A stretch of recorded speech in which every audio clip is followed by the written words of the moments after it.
Chief Meteorologist Shannon O'Donnell joins us tonight to answer your viewer questions on bioluminescence. I have to tell you, Shannon, this is not something I was familiar with before I got here. Yeah, it is a very northwest, but it's also a global phenomenon, and it's one of my children's, my middle son's, favorite thing about summer around here. So thought I'd do a little special on this weather-adjacent topic tonight. Oh, good. Let's jump into these questions because we have quite a few of them. Laura wants to know, how does it form? Okay, well, let's just figure out where this is coming from in the first place, shall we? We have so many pictures that come into our So Northwest Facebook photography site, and I love it when usually most summers the bioluminescent photos start coming in.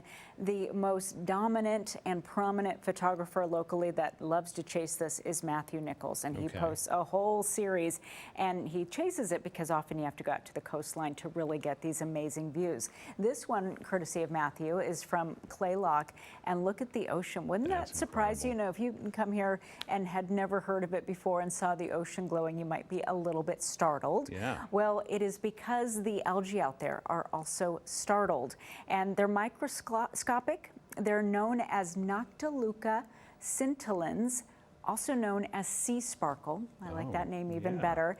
And once in a while they go through this rapid bloom by day, especially when they multiply, because they start out microscopic, but eventually you can see them kind of floating on the surface. It's known as red tide, so it gets that orangey red color, right? You've probably heard of that.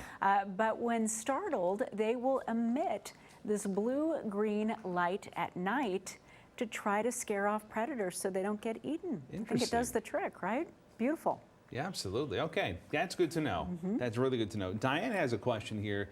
Is this a normal occurrence in Washington State? And if so, where can we go see you? Yes, a couple of questions. So let's just kind of take you through a tour of pictures. We'll start with how normal is it? Absolutely. It happens most summers. You need it to be warm. That kind of is the right environment, that warmer salt water to get it going. So the location is going to be the saltwater, either the ocean or once in a while here in the interior Puget Sound. We'll get some of that orangey coating on the surface of Puget Sound, and then you know that you're in for a light show later that night. It's very normal and natural, and again, found at the beaches or around the coastline. This picture is from the coast, Ruby Beach, one of my favorites. That's from Chris Reedy. Oh, that's really pretty. Okay, which, you know, this next question we have, maybe you kind of already answered it. Is it visible in the lakes or is it just the ocean? You need the salt water. Okay. Yeah, absolutely. But we have plenty of that around here. So hopefully you can find some. You know how you can see it. If you've seen the orange part by day, the red tide, the algae.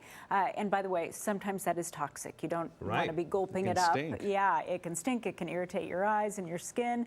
But the way to make it visible is to startle it. And you know, they have that defense mechanism we talked about by having a chemical reaction that puts out this light. It's pretty fascinating. But these young ladies were in Poverty Bay, and my friend Noelle posted a whole series of pictures when she caught the bioluminescence. They were out there just kind of taking a long stick and sending it through the water, and that's the trail you see there. Isn't that beautiful? That again was at Poverty Bay. And sometimes it's a paddle, you know, if you're out canoeing. That's what my son remembers doing, being up at Camino Island, canoeing through the water very slowly at night. And just, I mean, it's just magical, that glow all around him. But yes, to answer that question, not in the lakes, you have to be in the saltwater around here. Okay, here's another question. When's the best time to see this and where? Where? Well, again, all around the sound, but it kind of ebbs and flows. You'll see that kind of orange sheen on the water following the tide and moving around. But the best time is certainly in the summer because it's just a little bit warmer on the surface of the water just because of the daylight warming from the hot summer sun. So the best time to see is definitely right about now. We tend to get these pictures coming in June, July, and especially August. So over the next 6 weeks or so, hopefully we'll have some more of these bioluminescent sightings here to see. This picture is courtesy of Becky Stinnett out at Cape Flattery. So again, one of those really dark corners. That's that northwestern tip of the state of Washington, which is really out there. There's not a lot of light. So imagine hiking at night like she was able to do and seeing this as the light was just shining there right below the surface of the ocean there as it was disturbed. Again, the breaking waves, the paddles, the fish swimming through can startle it, and then you see that ocean glowing. And I think this is one of those really so Northwest experiences too. getting on the ferry, and apparently you can ask the captain, I don't know if he would oblige you, he or she would oblige you, but to turn off the lights so that you can really see the glow. That's what Matthew did here. And in the wake of a Washington State ferry with Seattle on the other side of this picture, it's that blue glow coming behind the ferry. Absolutely outstanding, and a very so Northwest experience, especially with the ferry, because this is a global sighting.